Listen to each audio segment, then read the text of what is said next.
Hey guys, Mark from Gunpla Network here, and today I'm unboxing the real grade Justice Gundam, courtesy of those fine folks over at Hobbyco in Sydney, Australia. Remember to check out the link in the description below for all of your hobby needs and tools. So to start with, we have the front of the box, typical real grade fare, made in 2012. This is one of the few Gundam SEED kits that they've done, so other than the Destiny, the Strike Freedom, the Freedom, as well as the newly released Force Impulse Gundam. Maybe they have done a few. Anyway, the unit was designed by Zaft using Zaft, I won't know how we say that, but I say Zaft, using information from the stolen Gundam units in the first part of the first series, and thanks to the Fatum Pack, has overwhelming superiority in aerial combat, and this unit can also be operated in the atmosphere unmanned. It's the partner suit to the Freedom Gundam, making Kira and Athrun a force to be reckoned with on the battlefield. So as we take a look around the sides here, you can see images showing the older style of the real grade frame, which will all be on a B runner. The information of the real grade embody excitement, but it's all in Japanese, so translate it later if you like. Turning around either side, it's basically showing line number, a face from the Gundam. It's got some poses on action bases, showing you some zoomed in detail and weapons.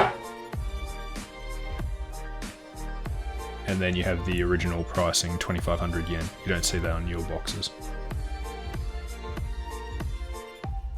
Alright, let's open her up and take a look inside.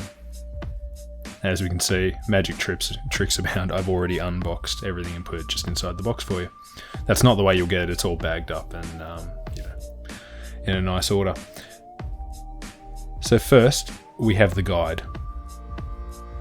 So it's the standard Gundam head, line number, date of manufacture, etc.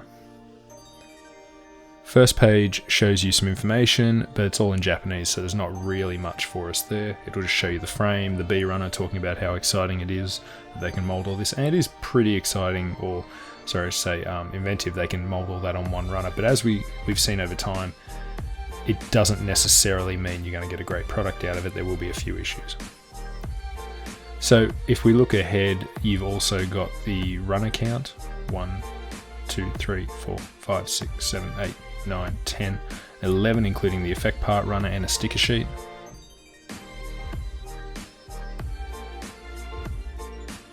Now if we move forward, there's a picture of the Justice Gundam, the advanced MS joint and the realistic decals at the top there. And then, typical real grade, you'll start with the legs.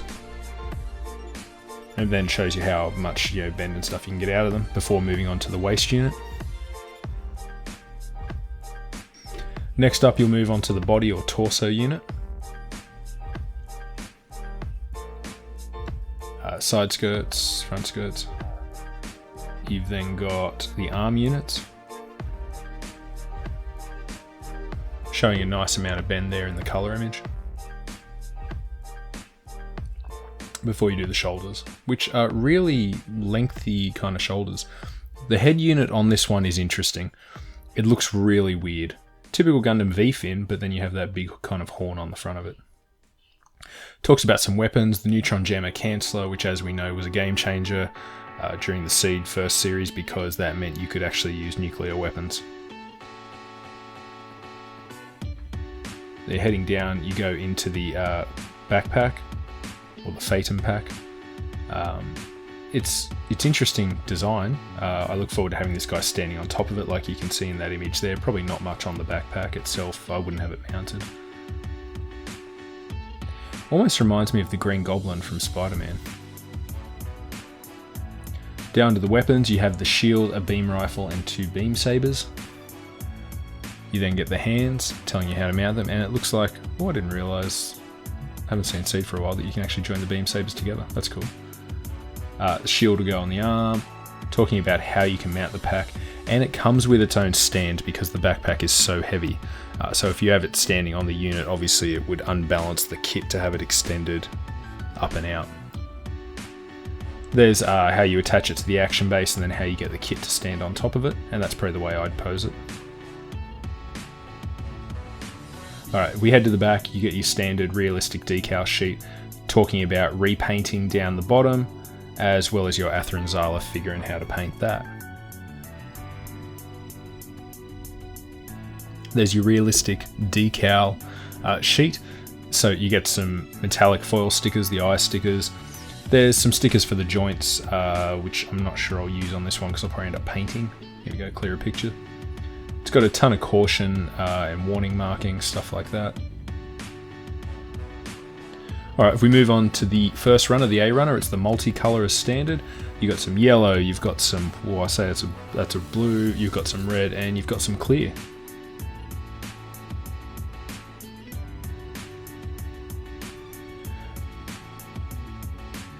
Pretty detailed as per normal for real grades.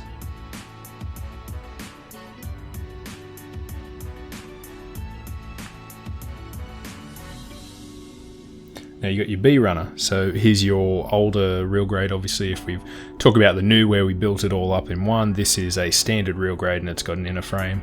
So we'll have to see how this one holds up. This was number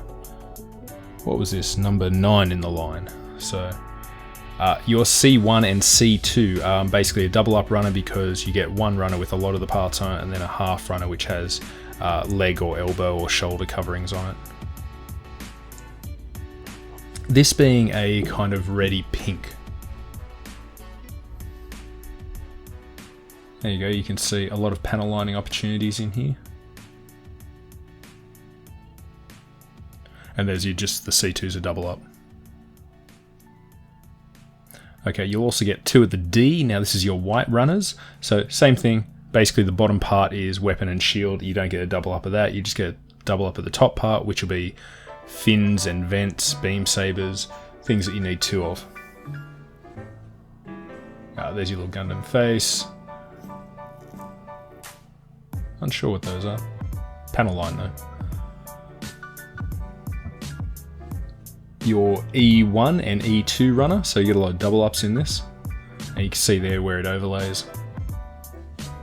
This is more joints, weapons, so something that you build over the top of the existing frame pieces that you get. The rifle looks pretty cool. Look like it might be some vents for the backpack. So F is kind of like a darker purpley, pinky red. So we're getting a lot of color variation, which is nice on this kit. You can also see how detailed it is. Now down to the G runner, this is a one-off again, and it's large pieces. There's your stand for the backpack, and this would all be backpack inner pieces, I'm guessing.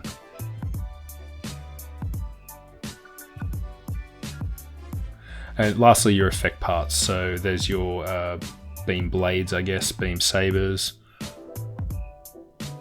Alright, and that's it. If we stack it all back in the box. Alright guys, thank you for watching this video. Hopefully the quality's been improving slowly for you. And I look forward to building this and reviewing it. I'm really, we're getting towards a top 10 in the real grade videos. Can't wait to bring that to you, and that'll be a top 10 of real grades that I have built. Now, I think this brings me to number 17 or 18 out of the 30 kits, some of those being a double up and some being very similar. So I'm getting closer to building well over half the line. Big thanks to Hobbyco Sydney for sending this kit my way to review. Remember to check out their link in the description below to their website and take a look at all the awesome tools and products that they stock. Thanks guys, I'll catch you on the next video.